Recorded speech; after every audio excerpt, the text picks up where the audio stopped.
Gonzaga is leaving the West Coast Conference, a league they have dominated for multiple decades, to join the remade Pac-12, started by Oregon State and Washington State, but one that also includes 5 Mountain West Conference schools, and now, most notably, the Gonzaga men's basketball program.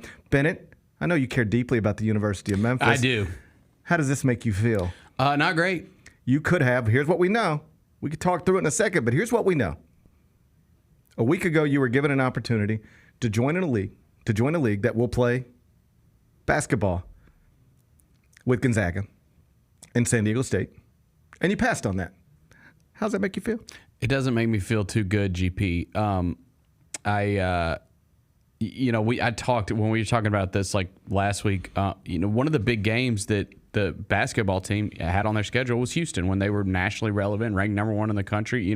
Those were fun, weren't they? They were really fun. You don't have anything close to that on your conference basketball schedule. 0 top 80 schools in the AAC other than the University of Memphis heading into this season, according to BartTorvik.com. Yeah, I mean, that would have just been another opportunity for like a premier game on your schedule. And why would you want those? Yeah, I know. And listen, I understand football's the driver and all these things, but like we know like what people are super passionate about here. I'm just talking about from a local Memphis perspective, like that you get a lot of premier, at least with Gonzaga and San Diego State. I know those are going to be 2 programs that are, for the most part, always going to be pretty relevant. They care about basketball at those schools, yes, just like you care about basketball here. Yes. And those schools would be coming here. That would be a premier game for you. That is something that I value as a Memphis fan. I like the way you put that. As a Memphis fan, you would look at Gonzaga and you'd go, they care like we care. Yes. They've done some of the things we've done. We've been ranked number 1 in the whole wide country. So have they. We've played in multiple national championship games. So have they. We've recruited 5-star point guards. So have they. They're like us. Mm-hmm. If we're being honest, a little better than us. Of course, yeah. But they're like us. You can look at San Diego State and say similar things. Yes. They fill up an arena for men's basketball games. They've played in a national championship game just like we have. We, produced Derrick Rose and they produced Kawhi Leonard. They're like us. That's a program that's like us. So at the very least, you'd have 2 that you can look at and go, they care like we care. They want to be great like we want to be great. Mm-hmm. Their fans are into it the way our fans are into it. You'd have at least 2 of those. To your point, in the AAC, you have 0. Yes. There's nobody to look at and say,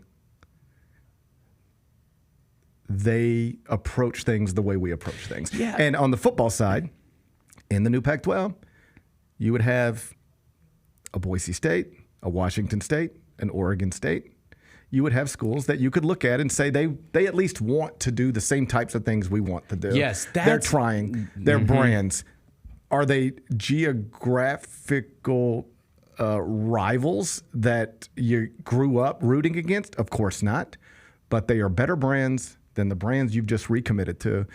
And this is not the only point I've made, but one of the bigger points I've made.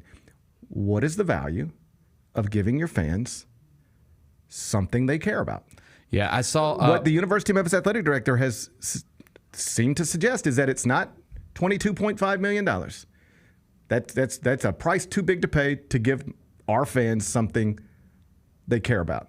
And the only argument I've made, or at least one of the bigger arguments I've made, is I'm not so sure that's true. Because, again, you're going to look up in 2 years, and there is going to be a league that is clearly better than the league you're in.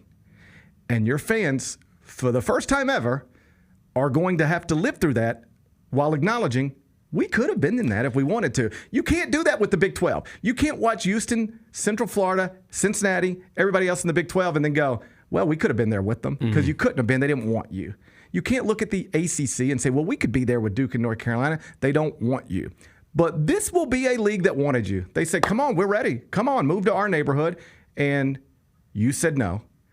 And you're going to have to look up in 2 years and deal with the fact that schools in that league are going to be playing compelling games, top 25 matchups. That stuff is going to exist, and it's just not going to exist in your league, not consistently, not regularly, and that is not going to be fun. Come back to this when we're sitting here on October 1st, 2026. I'm telling you right now, where you're at in 2 years relative to where these other schools are going to be in 2 years is not going to be something you enjoy. And I know people can say things like, you don't make a move like this because something better will open up. I hope so. Do you know who's not even trying to suggest that? The University of Memphis athletic director who turned this down. He's not even saying we turned it down because we think something's on the horizon. They don't seem to think anything's on the horizon. They seem to think we're going to sit in the AAC and we're going to try to be as great as we can be in the AAC, and then our fans are going to support it. And then when everything shakes up again at a higher level, we'll be ready to go. And are you ready for this? This has been the plan for more than 20 years. It ain't never worked out for you. And even now, while they're passing on what is a better opportunity, they're not trying to tell you they think it's because of even better opportunities on the way anytime soon. Yeah. They're just going to sit here. And I see these comments. It all gets so frustrating. I saw the Tulane athletic director talking about it. And he said something along the lines of, well, it was all just speculative. It was always going to be speculative in terms of media rights because you don't have a league yet. But I just told you 5 Mountain West schools have already been willing to jump under this speculative scenario. And now one of the biggest college basketball programs in America is saying, sure, there's some uncertainty, but we're ready to go because it's clearly better. If you took the Gonzaga president, the Colorado State president, San Diego State president, Boise State president, and every other president who has agreed to move their university into this new Pac-12 over the past couple of weeks, every one of them would tell you, yes, there's some uncertainty, but it's so obviously going to be a better league than the league that we were in, we felt like we had to go. Memphis said, we don't subscribe to that. On one hand, I'd love for Memphis to be right because at the end of the day, I want what's best for the University of Memphis. Of course, so do I. But on the other hand, I'm not confident they're going to be right. And I guess Ryan Silverfield talked about this yesterday. This is what I was going to bring up. Go ahead. Well, he said the quote that I saw was that it just didn't make sense geographically. Nothing makes sense geographically anymore. Dude, Washington football is about to play a 9 a.m. Pacific time football game this weekend. Like, none of it makes sense geographically anymore in college football or college athletics, period. Like, these leagues are all over the place now. Do you think Stanford thinks that what they're doing makes sense geographically? Of course not. No, but you know what Stanford did? And this should maybe tell you something. Can we agree Stanford is one of the great institutions run by incredibly intelligent people? Like, you can't get into Stanford. I can't get into Stanford. Right. Like, you got to be a special kind of everything to get into that school. It is one of our best institutions. All right. What they are telling you is that even if something doesn't make geographical sense, we have to get into the better league with comparable universities. And if that means we've got to travel literally from one coast to the other, then that's what we're going to do.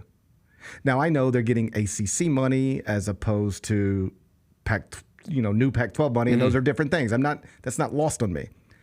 But my point is, at the end of the day, Stanford said, geography is not what's important anymore. It's just not. It's not the most important thing. It's not the second most important thing. It's not the third most important thing.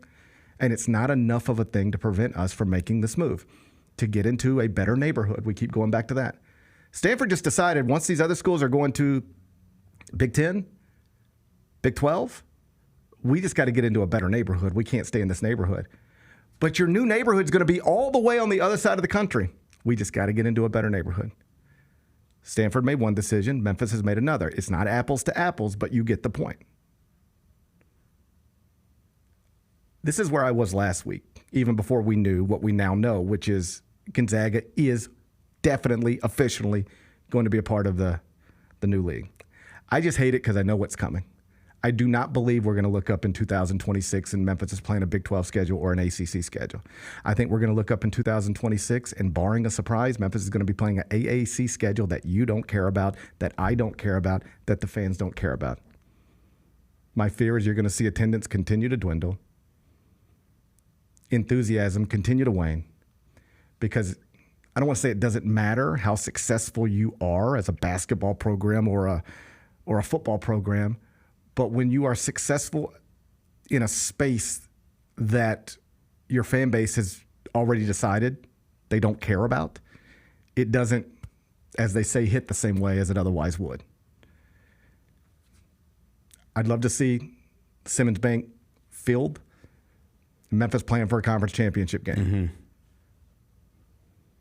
But, you know, I'm not necessarily expecting this to go the way the people at the university who opted to make this decision are expecting it to go. They're very hopeful that they can rally their fan base around this AAC. I just think it's a very difficult job because the fan base doesn't want to be here and they've been beaten down. And I bet you, maybe not all Memphis fans, but certainly some. No, I mean, I've said over and over, I'm going to be there. Like, I'll be there. You know, they saw this news today and you go, ugh. It's easier when you think Gonzaga might not do it too, right? But they did. And now they saw the value. They saw the value. Now it makes more geographical sense for Gonzaga than it does Memphis, obviously. Sure, definitely. But again, I just don't think geography should be the thing you're talking about right now. And you know who else doesn't seem to think geography is the thing you need to be talking about right now? The commissioner of the SEC, the commissioner of the Big Ten, Stanford's leadership, Cal's leadership. Basically, most people in college athletics have given up on the idea that geography matters anymore. And yet, at Memphis, they're still talking about geography. It's just frustrating. I promise I won't do it every day. What's done is done. I wish everybody the best moving forward, but I always like the idea about Memphis and Gonzaga maybe being in the same basketball conference. That sounds good to me, too. And we now know that the only reason that will not be a reality in 2 years is because Memphis chose not to be. The Gary Parrish Show, live weekdays at 10 a.m.